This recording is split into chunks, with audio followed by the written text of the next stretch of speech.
That bread gives me the creeps. I know, right? And the plastic, isn't it so It's weird? like really fake. grossing me out. Yeah, that's really nasty looking. Alex Clark is on a mission. She and fellow wellness influencer Courtney Swan are in a grocery store in Arizona. This is like one of the fakest brands of all, isn't it? They're filming a social media video for Alex Clark's popular podcast, Culture Apothecary.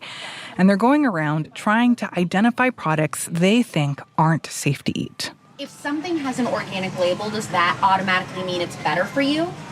Not always. So you always want to make sure that you're reading the ingredients no matter what. So they're going around the store filming and saying, don't buy this. Reporter Kara Vogt was also with them. She was shadowing Alex. They're picking up products that have, for example, seed oils in them, which are like sunflower oil and canola oil. They very much believe that these oils are inflammatory and will cause problems for you. Kara says it's clear from even this brief tour of the grocery aisle that Alex stands out on mic and on camera. She has presence. She has style. She has this long brown wavy hair. She seems like someone who's having a lot of fun. Alex Clark, she has a kind of shock jock personality, so she does a lot of one-liners as she's doing this. There's something very catchy about it. One thing that she says, she and Courtney grab something that I think has seed oil in it, and she goes, Inflammation station. Inflammation station. And it has this very like catchy way of getting in your ear. I mean, the fact that I remember it now, 5 months later, says something, I think, about her delivery. That works. Well, that was fun. I'm excited to post these. Yeah. For the last year and a half, Kara has been closely following the rise of Alex Clark. You might have already heard of her. She has nearly 500,000 followers on YouTube. Alex is 31, and she is ushering in a specific kind of wellness movement that matters well beyond YouTube because it's gaining a powerful voice in conservative politics, and especially with Robert F. Kennedy Jr. and his promise to make America healthy again. There was a shotgun marriage between Donald Trump and Robert F. Kennedy Jr., in which RFK Jr.'s positions on vaccination, on food, on environment was somehow incorporated into Trump's MAGA platform. And Make America Healthy Again became the product of that marriage.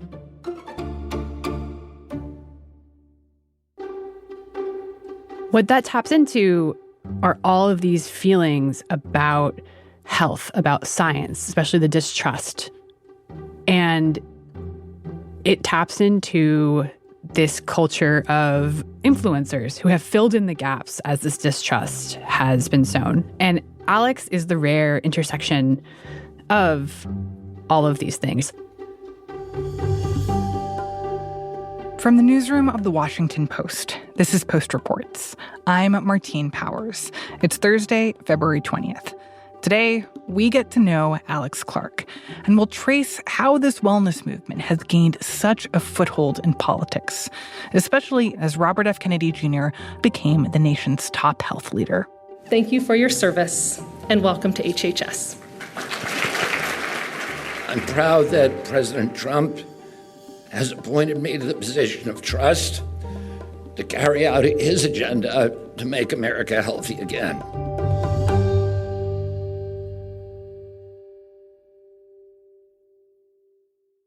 Okay, so Kara, I want to return to that moment in the grocery store with Alex Clark. I understand that something kind of surprising happened while they were wrapping up filming and leaving. Can you tell me about that? As we're leaving the grocery store, there is an interaction in the parking lot. Hi! Listening to your podcast? I'm exchanging all this stuff to get good. No way, Yeah. Lucy! Wow. You're really listening? Yeah. Oh, my hi! God. Nice to meet Can I you. take a picture? Of course, yeah. Alex is approached by a woman who Video over here. What are the odds? Love it. I could have sworn that this woman was a plant because it was almost too good to be true. I love that. Nice to meet you. Yeah, I'm Leah. Hi, Leah. So you're exchanging? What happened? Well, actually, I'm like buying like good brands. It's just, And the woman, huge fan of Alex, apparently listens to her show and says, I have to return these groceries. She had done the grocery delivery or pickup, I think. And some of the substitutions that she was given had seed oils in them and genetically interesting. modified things in them. And she explains to Alex, I got to return these because they're not good for me. That she had heard on Alex's podcast, these are the types of products that are dangerous to you because of the type of oil that they use or what have you. And so I got to bring these products back to the grocery store and get my money back because I'm not going to eat them because you told me that they're dangerous. Anyways, nice to meet you. Bye. It seemed like Alex was bigger than I had even expected. This woman, I don't know what the rest of her media diet is, but she definitely listens to Alex and was very clear that she had learned a lot about this type of eating style from Alex's podcast. There is something in the zeitgeist for people who are curious about nutrition, are curious about their bodies, very much in this do-it-yourself research culture that whatever she was selling, people were really interested in buying. Yeah, that does seem like a kind of you made it moment. But I want to hear a little bit more about Alex's background. What is she mainly known for? And why is it that she has these hundreds of thousands of followers online? Alex has a podcast called Culture Apothecary. And we are healing a sick culture physically, mentally, and spiritually. I'm Alex Clark, and this is Culture Apothecary. About essentially health, wellness from a conservative perspective. She is very much anti-abortion, anti-gay, and she may not tie them back to any politics, but the values are very clearly stated on the podcast. If you are pro-choice, this episode will really shock you, and I think you're going to find it interesting at the very least. It's like a lot of podcasts now, it's a video podcast, so the set matters, what she looks like matters. She also does additional behind-the-scenes bonus content for her socials. We're going to go through what we wore on our episode. So my dress is Stout, my boots are Loeffler Randall, and is a very compelling influencer no matter what she would be talking about. So tell me more about Alex Clark and how she ended up as this huge wellness influencer. Alex definitely did not start out as a wellness influencer. When she was in high school, she wanted to work in fashion. And her dream was to go work at Teen Vogue and do that life. And she was going to go to college in Chicago to study fashion merchandising and journalism. And she gets this internship instead at a radio station in Kentucky. And she goes on as this young woman who is figuring life out, very willing to mine her own experience and talk about it in real time on the radio. Things like, I don't know how to boil water. I don't know how to take care of myself. I went to this party and oh my God, this guy I'm seeing. She makes herself into a reality show and she's really compelling. Decides to not go to college. Eventually she moves on to a station in Indiana and she goes to a Turning Point conference while she's in this job. And Turning Point is? Turning Point is a conservative group founded by Charlie Kirk. It's essentially a youth MAGA group. They have chapters all over the country for high schoolers and college kids, and they do a lot of organizing, mostly in support of President Trump. So Alex goes to one of the conferences that Turning Point has, and she's discovered, basically. And she is hired on not to talk about wellness, but to talk about pop culture. She has this show called Poplitics. I'm Alex Clark, and this is Poplitics, the very first and only daily pop culture show without the leftist propaganda. In which she's trying to give essentially a conservative take on the kinds of things that a lot of people her age are talking about, like who's dating who among celebrities and fashion. This is where Alex starts to really learn how to merge the quotidian, the fun stuff that girls gab about, with conservative ideas.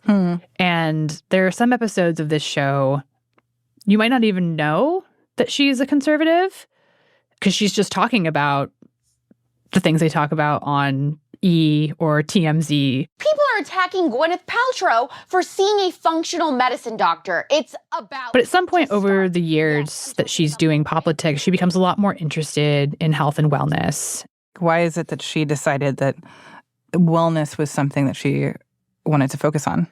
So for her, like for a lot of people who identify as conservative, it started during the pandemic. She did not necessarily understand or agree with the lockdown. She was very anti-vaccine mandate and did not like being told to get a vaccine, very much, again, in keeping with the position of people who supported President Trump, conservatives. Was it conservatism that led you to like start researching this stuff, or was this really like your own basic interest in it? Bless you. This is the rabbit hole trail that I went on. Okay. I didn't like that we were being mandated to take a vaccine. Mm-hmm. That we had no idea how it was going to affect us, and that's the truth. That in order to participate in public, you had to take a vaccine. And that gets her into looking at other aspects of the American medical system and health and science institutions. She's also, like I said, she's conservative through and through. She's very anti-abortion. And the medical establishment's role in providing those services to women who want them is something else that she considers to be a black mark on the health industry. And then she starts to question Big Pharma. I saw somebody in stuff I was reading about Big Pharma mention Big Food, and I had never heard that term before. And when I looked that up... And this leads her to what she calls Big Food, big manufacturers of processed foods and the ingredients that go in them, and this distrust of big everything. I just thought the American people are in danger. And Alex talked about how just a few years ago she would say things like Dr. Pepper is running through my veins, chicken nugget princess. She used to be a chicken nugget princess is another way she'd often refer to herself. I can relate deeply to that because I'm also a chicken nugget princess. You know, they're really tasty. She now makes homemade ones, but now she very much has backed away from all these stances and thinks about people who make Dr. Pepper and chicken nuggets as posing great danger to the American people. Mm-hmm. Something else that was going on in Alex's life over the last couple of years is that her dad was really sick. My dad has glioblastoma, brain cancer. Oh my God, I'm so sorry. Yeah, he has had 2 heart attacks. He had brain cancer, and his diet, according to Alex, was pretty bad.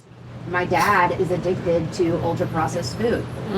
I don't know that he totally understands that. She uses that word addiction pretty strongly, vehemently. She means it. She thinks there is an addiction in this country to this food.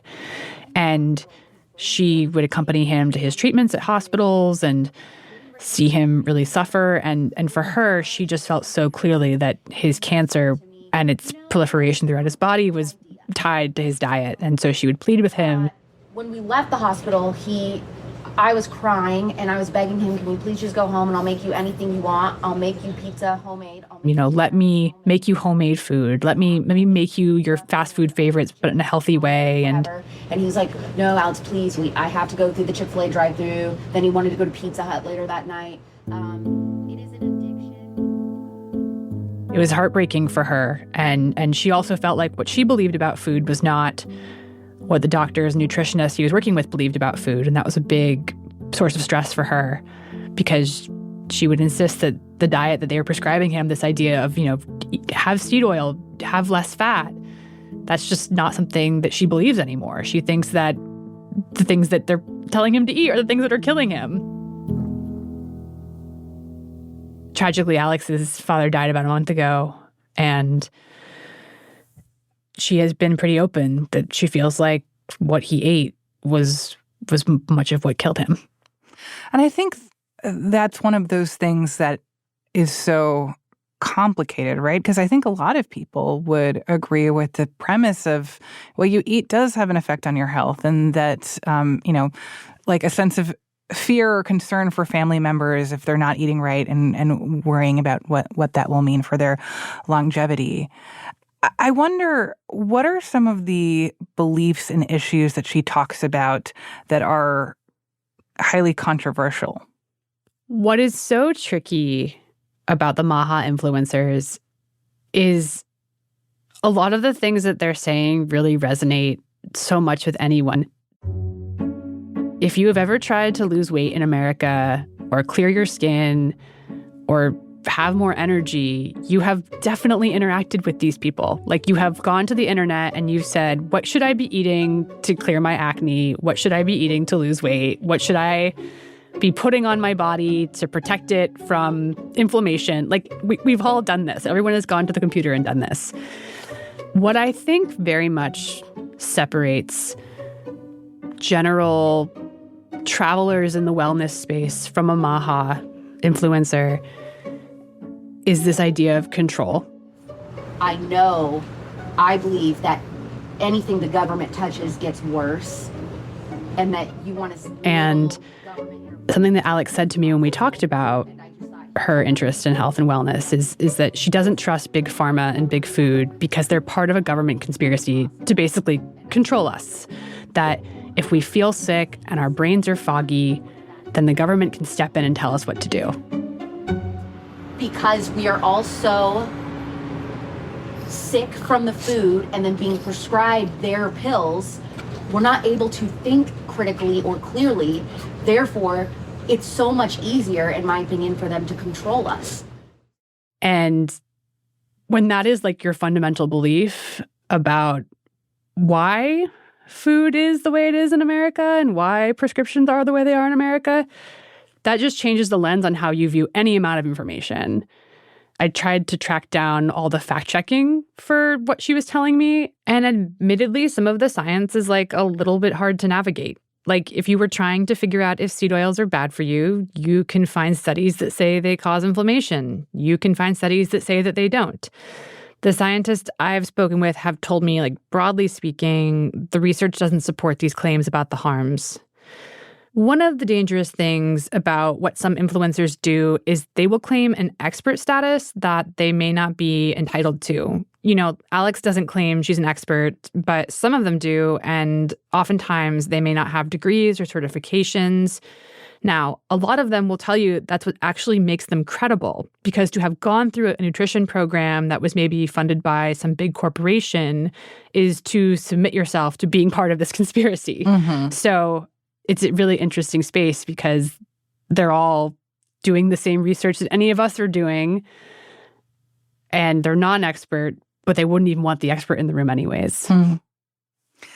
Then I'm just curious, did you speak with anyone who was concerned about the types of advice that Alex Clark is promoting to people?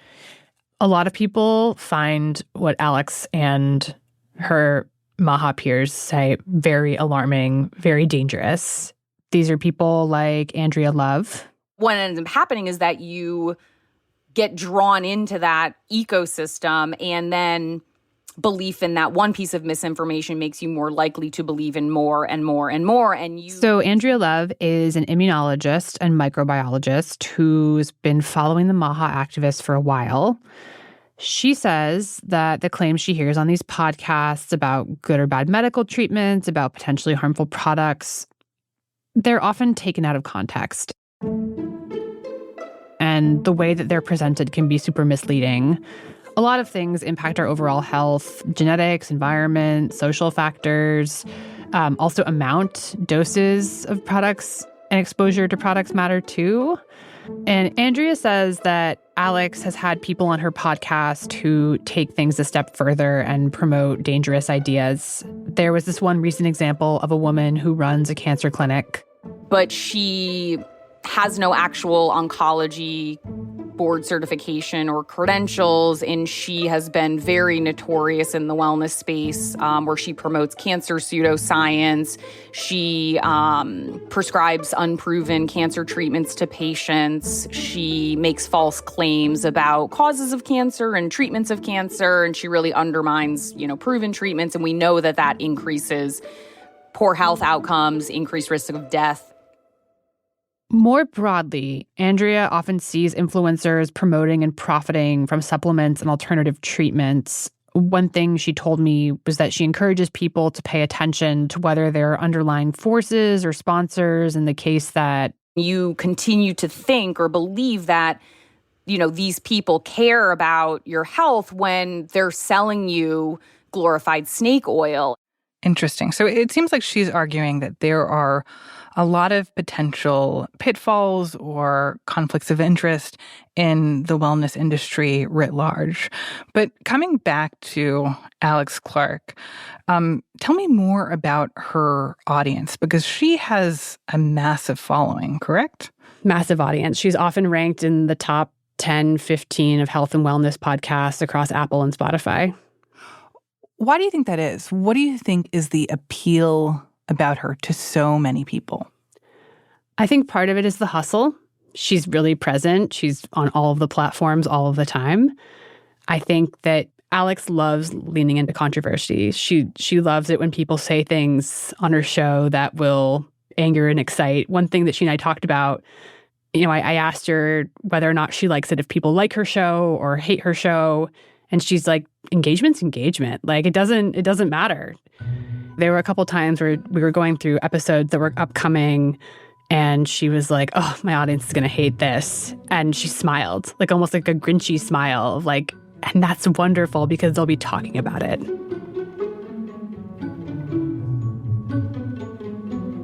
After the break, I talk with Kara about how the politics of wellness crossed party lines. We'll be right back.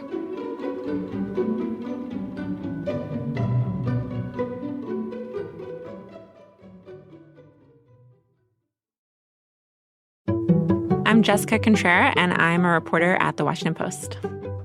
Every day at The Post, we are trying to make sure that we are holding powerful institutions accountable. For the last 2 years, for me, that has meant looking at child sexual abuse by members of law enforcement all across the country. We identified at least 1,800 police officers who have been arrested for crimes involving child sexual abuse from 2005 through 2022. That number, figuring out that this is happening and figuring out how it's happening, it never would have been possible without the time and resources it takes to do an investigation like this. And when you subscribe to The Washington Post, that's the kind of work that you're supporting. Making sure that powerful institutions are held accountable by the taxpayers who pay for their work. Subscriptions support this work and the people behind it. I'm Jessica Contreras, and I'm one of the people behind The Post. So tell me why Alex Clark has become such a big deal in conservative communities. Because obviously it's not just Alex Clark who is inhabiting this space of being a wellness influencer and also being a conservative. But, you think back to 10 years ago, and it did feel like the people who were worried about organic food and just like had the crunchy vibes, that was seen as being liberal, being progressive, like being way out to the left. And it's been super interesting to see the right kind of lay claim to this idea of, we need to be more careful about our food, and we need to be trying to be more about quote unquote wellness, even when they're espousing views or ideas that are not supported by science. Why is Alex Clark such a star within the conservative world? So you're right. Like 10 years ago, Fox News was making fun of Michelle Obama for trying to get school lunches to be healthier. I think Sean Hannity said that she was running a nanny state by trying to control what kids were putting into their bodies. And there was a lot of conservative pushback to the idea of trying to, regulate sodas and tell people, how much fat is in their food or whatever. Exactly. Like Mayor Michael Bloomberg, then mayor of New York City, had tried to limit how big sodas could be. And Sarah Palin, the former governor of Alaska and one-time Republican vice presidential candidate, showed up to the Conservative Political Action Summit that year, with a giant soda to make fun of him.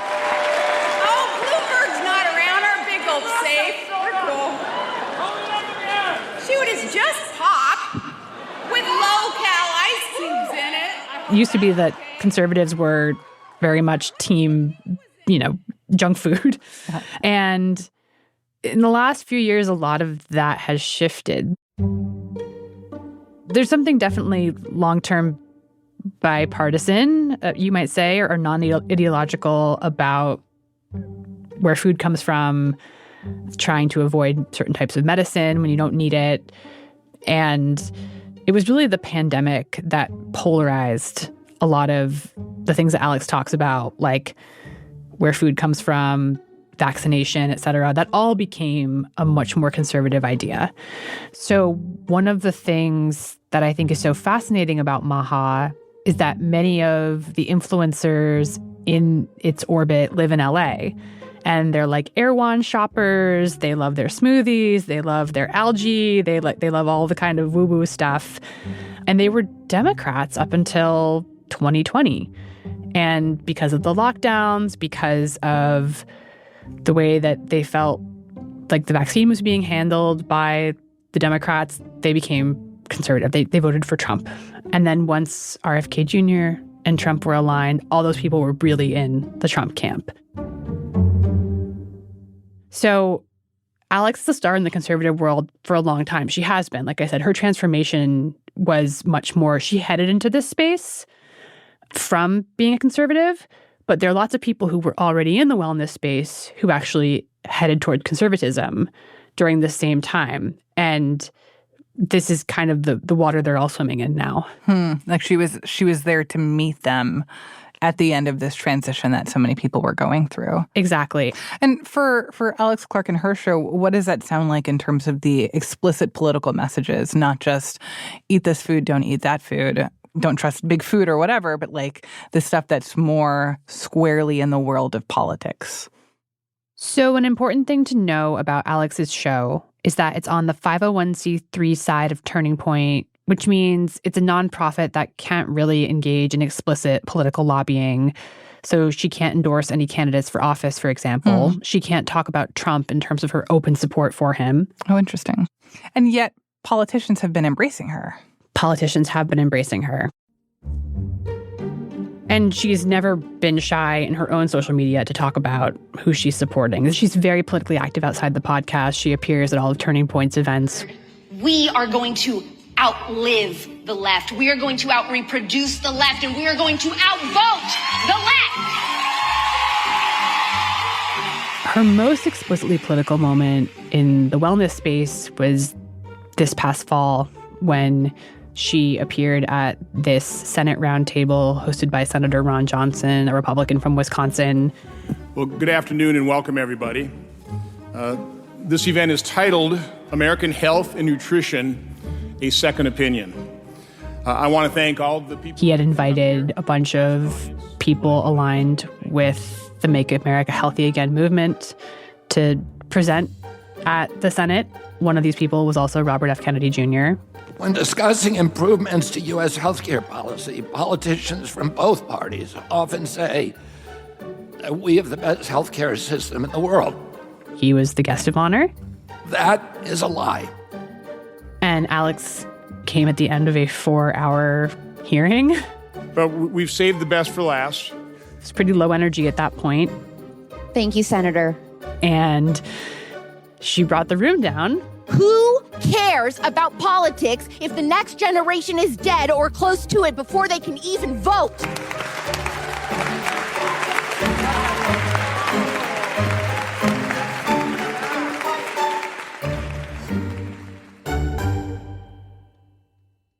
She talked about the fact that she wanted healthy foods, that she wanted to be able to make her own vaccine choices for herself and for others in her life.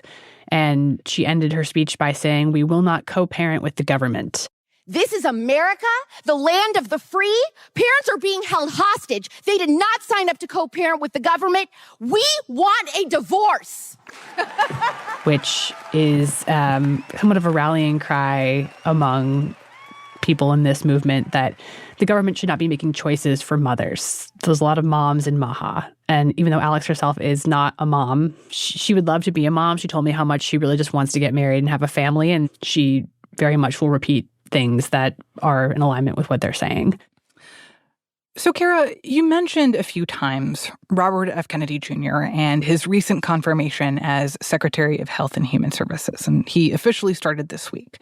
But thinking back to the buildup to all this and those confirmation hearings that took place a few weeks ago when there was so much attention on what Kennedy had to say, what members of Congress were asking him about, why was this moment a big deal for the Make America Healthy Again movement? RFK Jr.'s appointment to lead HHS feels to people in this movement like a capstone moment to lead the body that is essentially, the biggest way that our federal government interacts with health. And with that, MAHA made its big debut in Washington. They had their own inaugural ball over the weekend that Trump was inaugurated. And one thing I think we often think about as reporters is like, okay, someone has a following online. What does it really mean? Well, they all showed up in Washington for that ball, and they were back again to watch these hearings and broadcast them out to their millions and millions of followers. Alex wasn't there. She was at the ball. She was there for that weekend, but she wasn't back for the hearings. But a lot of other people who are supportive of RFK Jr. were there. Were Instagramming, and the hearing room for both days were packed with, for lack of a better term, MAHA moms. These are women wearing their Confirm RFK Jr. baseball caps and their Make America Healthy Again hats. Those are green, not red. And they're cheering every time he answers a question or he says something about vaccinations or about where food comes from or about seed oils. Like, this is their big moment to show the country that what they're doing is not just isolated to this small group of people, that this is a real movement and that they're here and they're loud and they're vocal. That movement, led largely by MAHA moms from every state, many of whom have traveled to be here yesterday and today. Senators, this is one of the most powerful and transcendent movements I've ever seen. The nation is ready for change and recognizes that this is a unique inflection moment. So what do you think that says about what's in it for conservative politicians, and particularly what's in it for President Trump to so openly embrace MAHA moms and influencers like Alex Clark? Trump has built himself an awfully big tent this time around. What's in it for Trump is that support, that pressure. And one thing that is really interesting to me watching these hearings is that it's not clear to me that Republicans in Trump's party have totally caught up with the coalition that he's built. Some Republican senators seemed a little confused by MAHA.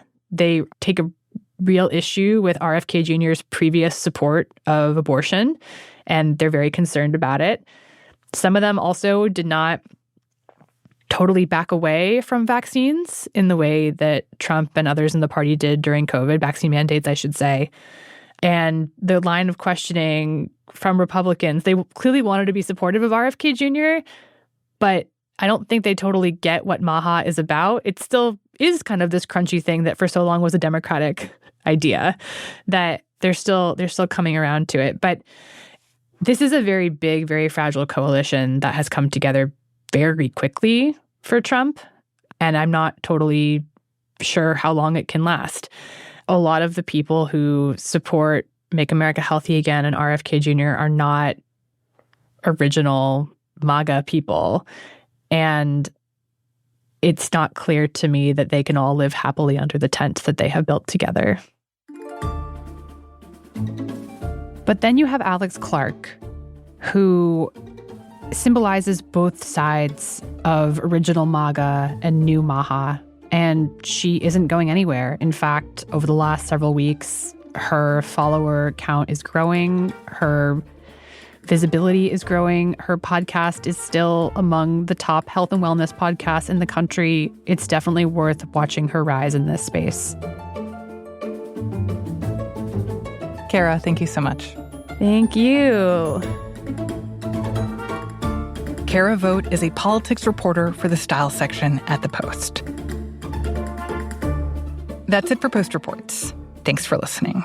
If you want to show your support for the show, please subscribe to The Washington Post. Not only is it a great way to help us continue to do this work, but you can now get access to Washington Post podcasts ad-free in Apple Podcasts. Subscribe in Apple Podcasts or by following the link in our show notes. Today's show was produced by Alana Gordon. It was mixed by Sam Baer and edited by Rena Flores. Thanks also to Steve Kolowich. I'm Martine Powers. We'll be back tomorrow with more stories from The Washington Post.